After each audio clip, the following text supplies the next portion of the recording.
વિદ્યાર્થી મિત્રો, આજે આપણે પ્રકરણ 7 આબોહવાકીય ફેરફાર એના વિશે આપણે અભ્યાસ કરીશું. હવે આપણે ઘણી વખત ઘણા વ્યક્તિઓના મોઢેથી વાત સાંભળીએ છીએ કે આજે વાતાવરણમાં ક્યાંક પલટો આવ્યો છે, વાતાવરણ બદલાયું છે, આબોહવા ચેન્જ થઈ છે. તો આ બધી બાબતો શું છે એના વિશે આજે આપણે અભ્યાસ કરવાનો છે. હવે પહેલાં વાતાવરણ એટલે શું એના વિશે આપણે સમજીએ. પૃથ્વીની ચારે બાજુ વીંટળાઈને આવેલા હવાના આવરણને વાતાવરણ કહેવામાં આવે છે. હવે આપણી જે પૃથ્વી છે એ પૃથ્વીની ચારે બાજુ જે વીંટળાઈને જે હવાનું આવરણ આવેલું છે એ હવાના આવરણને આપણે વાતાવરણ કહીશું. હવે વિદ્યાર્થી મિત્રો, ઉદ્યોગો, કારખાના, પાવર સ્ટેશનો અને વાહનો દ્વારા વાતાવરણ દૂષિત બન્યું છે. વાતાવરણમાં પ્રદૂષણનું પ્રમાણ વધ્યું છે. હમણાં થોડાક સમય પહેલાં કોરોના જેવી મહામારીને કારણે માર્ચ મહિનામાં લોકડાઉન સરકારે જાહેર કર્યું. હવે એમાં આપણે સંપૂર્ણ ઘરે રહ્યા, 1 મહિનો તો ટોટલી ઘરે રહ્યા અને થોડીક છૂટછાટ સાથે 2 મહિના તો આપણે લગભગ ઘરે રહ્યા એમ કહીએ તો પણ ચાલે.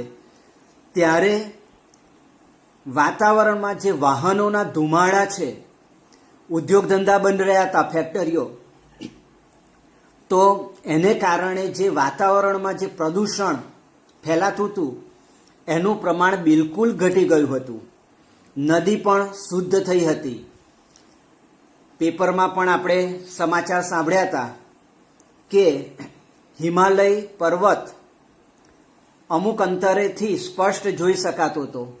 તો આ બધું જે વાતાવરણ છે એ વાતાવરણમાં આ ઉદ્યોગો, કારખાના, પાવર સ્ટેશનો અને વાહનો દ્વારા જે ફેલાય છે પ્રદૂષણ, એને કારણે આ વસ્તુ વાતાવરણને આપણે દૂષિત કરે છે એમ કહીએ. દાખલા તરીકે કોવિડ-19 વાયરસને કારણે ભારતમાં પહેલાં 21 દિવસનું લોકડાઉન પછી 18 દિવસનું લોકડાઉન 2 જાહેર થયું, જેથી કારખાના, ઉદ્યોગ ધંધા, વાહનો વગેરે બંધ રહેવાથી લગભગ આશરે 67% જેટલું પ્રદૂષણ ઘટી ગયું. એટલે આ સમય દરમિયાન 67% જેટલું, એટલે તમે વિદ્યાર્થી મિત્રો વિચારી શકો, 67% એટલે ઘણું બધું વાતાવરણ શુદ્ધ થઈ ગયું હતું, પ્રદૂષણ એટલું બધું ઘટી ગયું હતું.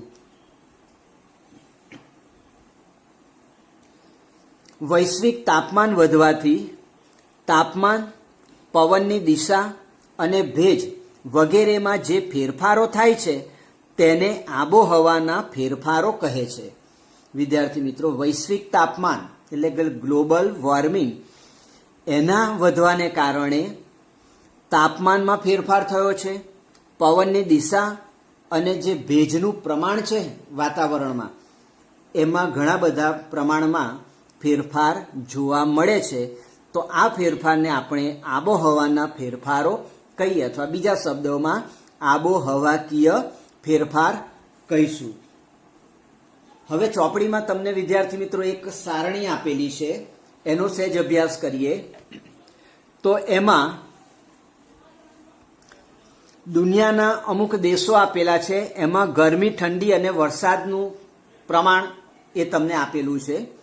જેમ કે રશિયામાં આ જે છે ને મહત્તમ, તમને એ આંકડાઓ આપેલા છે કે ગરમી જે છે ને એ 15°C જેટલી મહત્તમ જોવા મળે છે અને ઠંડી -20°C જેટલી જોવા મળે છે, માઇનસમાં.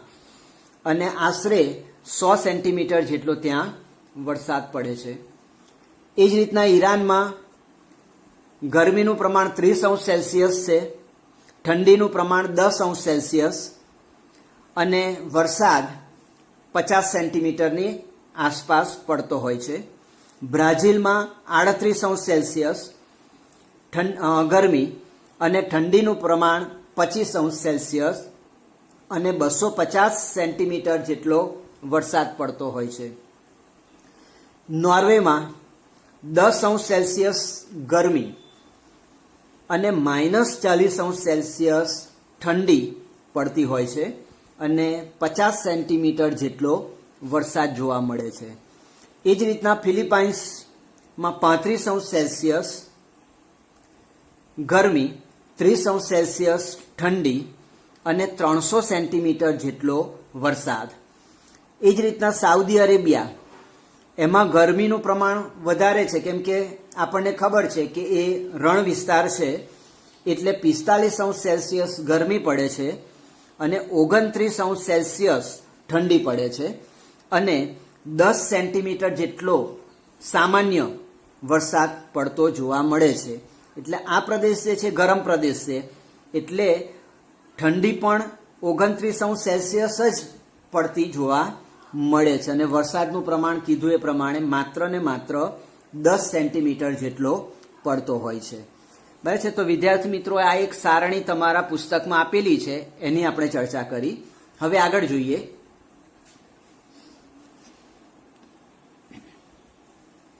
કોઈપણ પ્રદેશના તાપમાન, ભેજ અને વરસાદની ટૂંકા ગાળાની સરેરાશ સ્થિતિ એટલે હવામાન. ફરી એક વખત, કોઈ પ્રદેશના તાપમાન, ભેજ અને વરસાદના ટૂંકા ગાળાની જે સરેરાશ સ્થિતિ છે એને આપણે શું કહીશું? હવામાન કહીશું.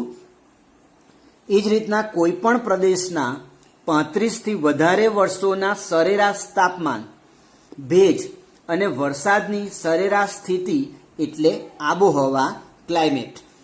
ફરી આ બંને વચ્ચેનો તમારે તફાવત ધ્યાન રાખશો કે ટૂંકા ગાળાની સરેરાશ સ્થિતિ જે છે એ હવામાન દર્શાવે છે અને 35થી વધારે વર્ષોનું જે સરેરાશ સ્થિતિ બતાવે છે તાપમાન, ભેજ અને વરસાદની, એ આબોહવા એટલે ક્લાઇમેટ બતાવે છે. ચલો હવે ગ્રીન હાઉસ ઇફેક્ટ. ઠંડી આબોહવાવાળા દેશોમાં સૂર્યતાપ ઓછો અનુભવાય છે. કે જ્યાં ઠંડા પ્રદેશો છે ત્યાં સૂર્યના જે કિરણો છે એ ત્રાંસા પડતા હોય છે, એને કારણે ત્યાં વધારે ઠંડી પડતી હોય છે. એટલે આવા જે દેશો છે એ દેશોમાં સૂર્યતાપ ખૂબ ઓછો અનુભવાય છે. તેથી છોડ, શાકભાજી તથા વૃક્ષોનો વિકાસ અટકે છે. આપણે ઘણી વખત તમે શિયાળામાં ને બધા તમે વધારે ઠંડી પડતી હોય ત્યારે જે છોડ હોય એના પાના જે છે ને એ કોકડાઈ જાય છે, આમ વળી જાય છે. તો આનો વિકાસ આ ઠંડીને કારણે અટકે છે. તેથી પર્યાપ્ત માત્રામાં ગરમી મળી રહે તેવી કૃત્રિમ વ્યવસ્થા કરવામાં આવે છે.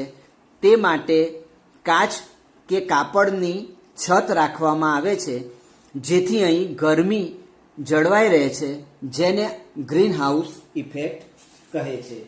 ખ્યાલ આવે વિદ્યાર્થી મિત્રો? ફરી એક વખત, કે જ્યાં અતિશય ઠંડા વિસ્તારો છે અથવા તો એવા દેશો છે ત્યાં સૂર્યતાપ ખૂબ જ ઓછો પડતો જોવા મળે છે.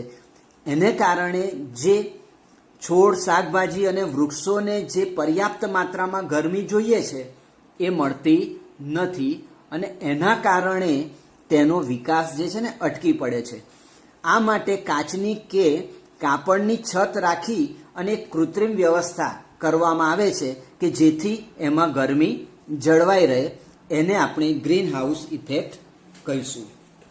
તમને એક ચિત્ર બતાવું. આ જે છે આપણા પુસ્તકમાં જ આપેલું છે. તો આ જે ચિત્ર છે એ ગ્રીન હાઉસ ઇફેક્ટનું છે. એક ઘર જેવું બનાવેલું છે, એના ઉપર આ રીતના એવી છત રાખેલી છે કે જેથી સૂર્યના જે કિરણો છે એ શોષાય અને આ ઘરની દિવાલોની બહાર ના જાય એટલા માટે ચારે તરફ દિવાલ રાખેલી છે, એટલા માટે અંદર જે છોડ હોય એને પર્યાપ્ત પ્રમાણમાં ગરમી મળી રહે છે. ચલો આગળ જોઈએ ગ્લોબલ વોર્મિંગ.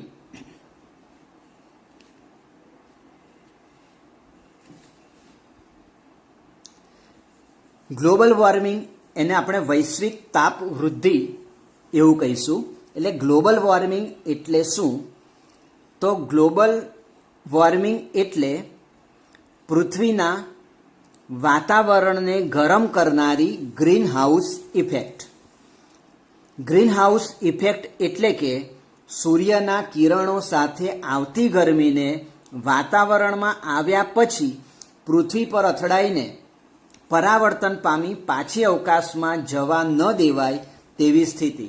એટલે ઘણી વખત એવું થાય કે જ્યાં ઠંડા પ્રદેશો છે એ ઠંડા પ્રદેશોમાં જે સૂર્યના કિરણો સાથે જે ગરમી આવે છે, ઉષ્મા, એ વાતાવરણમાં આવ્યા પછી પૃથ્વીને અથડાઈને, એટલે કે પૃથ્વીની જે સપાટી છે એના પરથી પરાવર્તન પામી અને પાછી અવકાશમાં જતી રહે છે.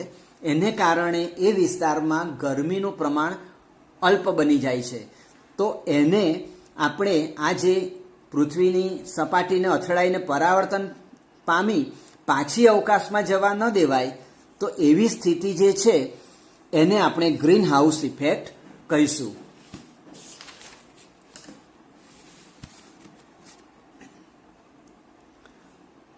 હવે આપણે આગળ જોઈએ કે પૃથ્વી ગરમ કેમ થાય છે. ગ્રીન હાઉસ ઇફેક્ટમાં સક્રિય ફાળો આપતા carbon dioxide, methane, nitrous oxide, chlorofluoro carbon CFC અને હેલો કાર્બનને ગ્રીન હાઉસ વાયુઓ તરીકે ઓળખવામાં આવે છે. પરીક્ષામાં વિદ્યાર્થી મિત્રો પૂછાય કે ગ્રીન હાઉસ વાયુઓ કયા કયા છે, તો ફરી એક વખત હું કહી દઉં. Carbon dioxide, methane, nitrous oxide, chlorofluoro carbon એટલે કે CFC અને હેલો કાર્બન, આ બધા જે છે એને આપણે ગ્રીન હાઉસ વાયુ તરીકે ઓળખવામાં આવે છે.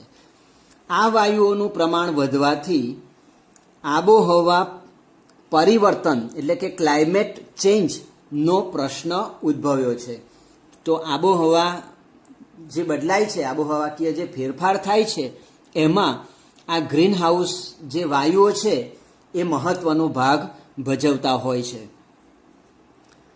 અહીંયા આગળ છેલ્લા 100 વર્ષમાં તાપમાનમાં 0.6°C વધારો થયો છે એવું નોંધવામાં આવ્યું છે. કે છેલ્લા 100 વર્ષમાં જે તાપમાન છે એ તાપમાનમાં કેટલી વૃદ્ધિ થઈ છે? 0.6°C. આજથી 100 વર્ષ પહેલાં CO2 એટલે કે કાર્બન ડાયોક્સાઇડ 275 ppm હતો, આજે 350 ppm થયો છે. હવે ppm એટલે શું? તો પાર્ટ પર મિલિયન, એટલે 10 લાખનો એક ભાગ. ધારો કે 0.28% હોય તો 280 ppm કહેવાય.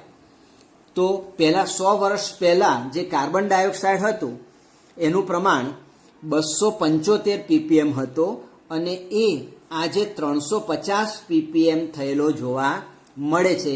મતલબ કે ઘણો બધો એમાં વધારો નોંધાયો છે.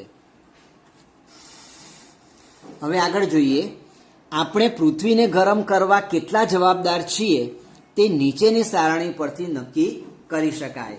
તો વિદ્યાર્થી મિત્રો, આપણે પૃથ્વીને ગ્લોબલ વોર્મિંગ જે કહીએ ને, એની ગ્લોબલ વોર્મિંગ વધવાને કારણે વધવા પાછળ તમે કેટલા જવાબદાર છો, આપણે કેટલા જવાબદાર છીએ, એની આ સારણી નીચે આપેલી છે. તો તમને પહેલાં ક્રમ આપેલો છે, પછી સ્થળ કે વસ્તુ આપી છે, એ સમય આપ્યો છે અને ગ્રીન હાઉસને અસર કરતા વાયુનું ઉત્સર્જનનું પ્રમાણ આપેલું છે. તો પહેલું છે થર્મલ પાવર મથક. એટલે આપણે જે વિદ્યુત ઉત્પન્ન કરે છે ને થર્મલ પાવર મથક, એ 200 મેગાવોટ વીજળી પેદા કરે વર્ષમાં, એટલે કે વાર્ષિક. તો એમાં 9 લાખ ટન જેટલો આ ગ્રીન હાઉસને અસર કરતો વાયુ ઉત્સર્જિત થાય છે. એ જ રીતના આપણે 1 વર્ષ સુધી મોટર કાર ચલાવીએ તો એમાં 17 કરોડ ટન જેટલો આ ગ્રીન હાઉસને અસર કરતો વાયુ ઉત્સર્જિત થાય છે. એ જ રીતના એસી સરેરાશ 2 કલાક તમે 2 કલાક વાપરો, એવા 24 કલાક જો તમે એસી ચલાવો તો 2230 કિલોગ્રામ જેટલો આ વાયુ ઉત્સર્જિત થાય છે. એ જ પ્રમાણે ટીવી જો તમે 24 કલાક ચલાવો તો એમાં 190 કિલોગ્રામ જેટલો વાયુ ઉત્સર્જિત થાય છે. એ જ રીતના આપણા ઘરમાં જે ટ્યુબલાઇટ છે એ 24 કલાક ચાલુ રહે તો 88 કિલોગ્રામ જેટલો આ ગ્રીન હાઉસને અસર કરતો વાયુનું ઉત્સર્જન થતું હોય છે. જો આપણે કોમ્પ્યુટરનો યુઝ કરતા હોય તો કોમ્પ્યુટર 24 કલાક વાપરો તો 130 કિલોગ્રામ. ફ્રીજ તો સામાન્ય રીતે આપણે ચાલુ જ હોય છે, પણ એમાં જો 24 કલાક સતત ફ્રીજ ચાલે તો 920 કિલોગ્રામ જેટલો ગ્રીન હાઉસને અસર કરતા વાયુનું ઉત્સર્જન થતું હોય છે. તો વિદ્યાર્થી મિત્રો, આમાંથી આપણે ઘણા બધા ઉપકરણો જે છે એનો આપણે ઉપયોગ કરતા હોય છે, જેમ કે મોટર કાર છે, એસી છે, ટીવી છે, ટ્યુબલાઇટ છે, ફ્રીજ છે, કોમ્પ્યુટર છે, આ ઘણા બધાનો આપણે ઉપયોગ કરીએ છીએ. તો આપણો આ ગ્રીન હાઉસને અસર કરતા વાયુના ઉત્સર્જનમાં આપણો ફાળો કેટલો, એક આપણે વિચારવાનો પ્રશ્ન રહ્યો. હવે WMO એટલે વર્લ્ડ મિટિયોરોલોજીકલ ઓર્ગેનાઇઝેશન એ શું છે? તો કે એ વિશ્વ હવામાન સંસ્થા છે. ફરી કહી દઉં, WMO વર્લ્ડ મિટિયોરોલોજીકલ ઓર્ગેનાઇઝેશન એ વિશ્વ હવામાન સંસ્થા છે. તેમના જણાવ્યા મુજબ ઈસવીસન 1850થી આજ સુધીમાં ઈસવીસન 2008ના વર્ષનું સમુદ્ર અને જમીન સપાટી પરનું સંયુક્ત તાપમાન 0.31° હતું. તે ઈસવીસન 1961થી ઈસવીસન 1990ના ગાળાના સરેરાશ તાપમાન કરતાં વધારે હતું એવું નોંધવામાં આવ્યું છે.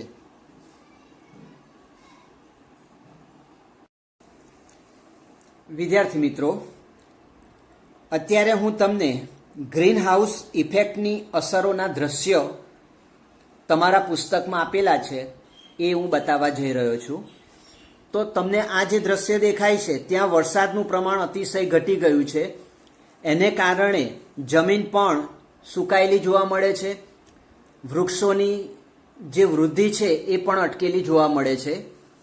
એ જ રીતના જે હિમાલય જેવા પહાડી પ્રદેશો છે કે જ્યાં એના શિખરો બરફથી છવાયેલા હોય છે, ઢંકાયેલા હોય છે, એવા વિસ્તારોમાં પણ આ ગ્લોબલ વોર્મિંગને અસરને કારણે અથવા તો ગ્રીન હાઉસ ઇફેક્ટના જે વાયુઓ જે છે એની અસરને કારણે ત્યાંનો બરફ પીગળતો જોવા મળે છે. એ જ રીતના બદલાતી આબોહવાને કારણે ઘણી જગ્યાએ વરસાદનું પ્રમાણ નહિવત હોય છે. ઘણી વખત દુષ્કાળનું વાતાવરણ જોવા મળે છે, દુષ્કાળ પડેલો જોવા મળે છે. તો એને કારણે આ તમને પ્રથમ જે ચિત્ર છે એ દુષ્કાળની પરિસ્થિતિ દર્શાવે છે. એ જ રીતના ઓછા વરસાદને કારણે જ્યાં રણ પ્રદેશ છે એ રણ પ્રદેશમાં જે વનસ્પતિ છે એ વનસ્પતિની વૃદ્ધિ અટકેલી જોવા મળે છે. આ જે ખેતીલાયક જમીન છે ત્યાં પાણી ભરાવાને કારણે આ જે ખેતીલાયક જમીન છે એ નાશ થતી ગઈ જોવા મળે છે, અથવા તો એ જમીન ફળદ્રુપતા જે છે એ ગુમાવી દે છે. એ જ રીતના મેં આગળ કીધું એ પ્રમાણે બરફ પીગળતો જોવા મળે છે. વૃક્ષો જે છે એ અમુક જગ્યાએ સારો વરસાદ પડવાને કારણે ત્યાં વૃક્ષોનું જે વૃદ્ધિ છે એ સારા એવા પ્રમાણમાં જોવા મળે છે. તો ઘણી વખત અતિશય વરસાદને કારણે ગામડાઓમાં અને શહેરોમાં પૂરની પરિસ્થિતિ જોવા મળતી હોય છે અને એમના કારણે ઘણું બધું નુકસાન થતું હોય છે. તો આ બધી જે બદલાતી આબોહવા છે એ બદલાતી આબોહવાને કારણે આ પરિસ્થિતિ જોવા મળતી હોય છે. હવે વિદ્યાર્થી મિત્રો, હું તમને બીજો એક વિડીયો મૂકું છું એ વિડીયોમાંથી આગળ અભ્યાસ કરીશું અને આવતા નેક્સ્ટ એપિસોડમાં આનાથી આપણે આગળની શરૂઆત કરીશું. આબોહવાકીય ફેરફારો. આબોહવા, હવામાન અને ગ્રીન હાઉસ ઇફેક્ટ. સારાંશ. જુદા જુદા સ્થળ પર હવામાનનું પ્રમાણ તેમજ તેનું જુદા જુદા સ્થળ પર હવાનું પ્રમાણ અને હવાની ગતિ અલગ અલગ હોય છે. ઉપરાંત રોજિંદા જીવનમાં ઠંડી, ગરમી કે વરસાદમાં થતા ફેરફારને વાતાવરણમાં થતા ફેરફાર તરીકે ઓળખાવીએ છીએ. વાતાવરણમાં થતા એકાએક ઘટાડો કુદરતી હોવાની સાથે સાથે માનવ સર્જિત પણ છે. લોકો દ્વારા થતી પ્રવૃત્તિઓની અસર વાતાવરણ પર પડે છે. સૈદ્ધાંતિક સમજ. વાતાવરણમાં થતા ફેરફારને સમજવા માટે કેટલીક સંકલ્પનાઓ સમજવી જરૂરી છે, જે નીચે મુજબ છે. જેમ કે સૌપ્રથમ વાતાવરણ એટલે શું? વાતાવરણ પૃથ્વીની ચારે બાજુ વીંટળાઈને આવેલા હવાના આવરણને વાતાવરણ કહેવામાં આવે છે. આબોહવાના ફેરફાર. વૈશ્વિક તાપમાન વધવાથી તાપમાન, પવનની દિશા અને ભેજ વગેરેમાં જે ફેરફાર થાય છે તેને આબોહવાના ફેરફાર કહેવામાં આવે છે. હવામાન કોઈ પણ પ્રદેશના તાપમાન, ભેજ અને વરસાદની ટૂંકા ગાળાની સરેરાશ સ્થિતિ એટલે હવામાન. આબોહવા કોઈ પણ પ્રદેશના 35થી વધારે વર્ષોના સરેરાશ તાપમાન, ભેજ અને વરસાદની સરેરાશ સ્થિતિ એટલે આબોહવા. આપેલ સંકલ્પનાઓમાં જો સંતુલન રહે તો વાતાવરણ પર કોઈ ફેરફાર જોવા મળતો નથી. પરંતુ જો હવામાન કે આબોહવામાં કોઈ માનવ સર્જિત કારણોસર ફેરફાર થાય તો તે ઘણો ઘાતકી સાબિત થાય છે. જેમ કે તેના દ્વારા ઉદ્ભવતી ગ્રીન હાઉસ ઇફેક્ટ.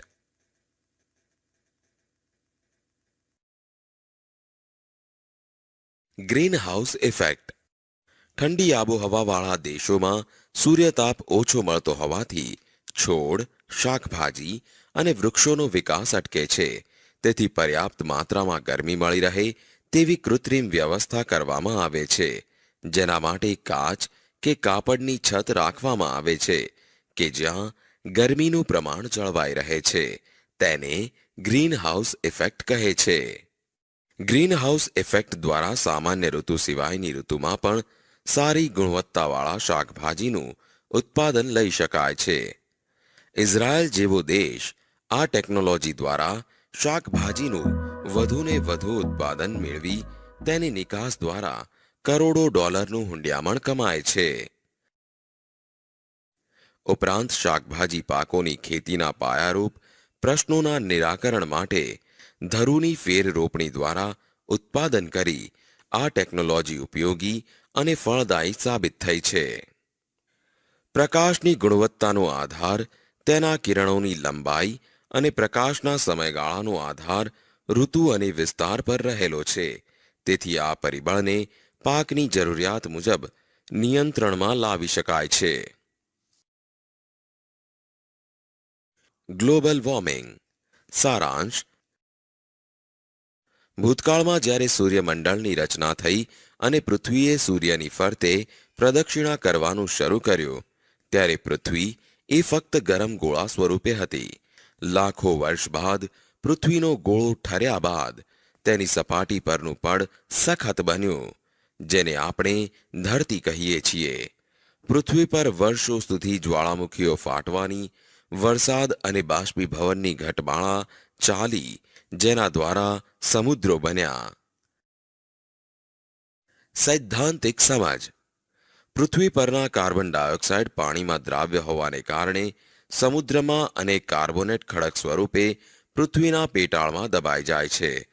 પૃથ્વી પર તેનું પ્રમાણ 70થી ઘટીને 0.003% રહ્યું, જેથી પૃથ્વી ઉપર વાતાવરણ અસ્તિત્વમાં આવ્યું. સૂર્ય પરથી પૃથ્વી પર આવતા કિરણો વાતાવરણમાંથી પસાર થતા પૃથ્વી પર પડે છે. આ કિરણોમાંના કેટલાક કિરણો વાતાવરણમાં શોષાઈ જાય છે અને કેટલાક કિરણો અંતરિક્ષમાં પાછા ફરે છે.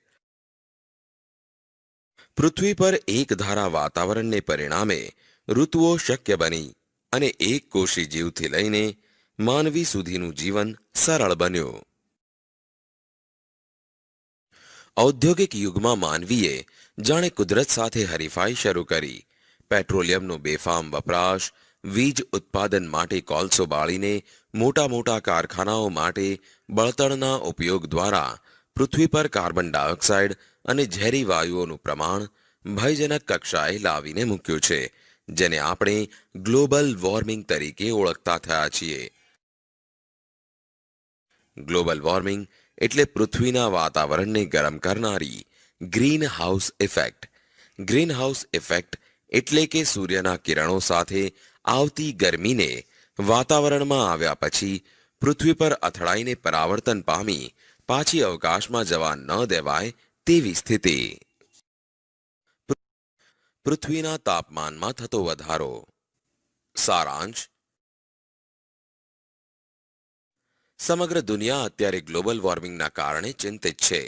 દિન પ્રતિદિન સમગ્ર પૃથ્વીના તાપમાનમાં વધારો થતો જોવા મળે છે. પૃથ્વી પર અતિશય ગરમી પડવી, અતિશય વરસાદ પડવો અને ઋતુમાં થતું અનિયમિત પરિવર્તન વગેરે ઘટનાઓ સામાન્ય બની છે. પૃથ્વીના તાપમાનમાં થતો વધારો.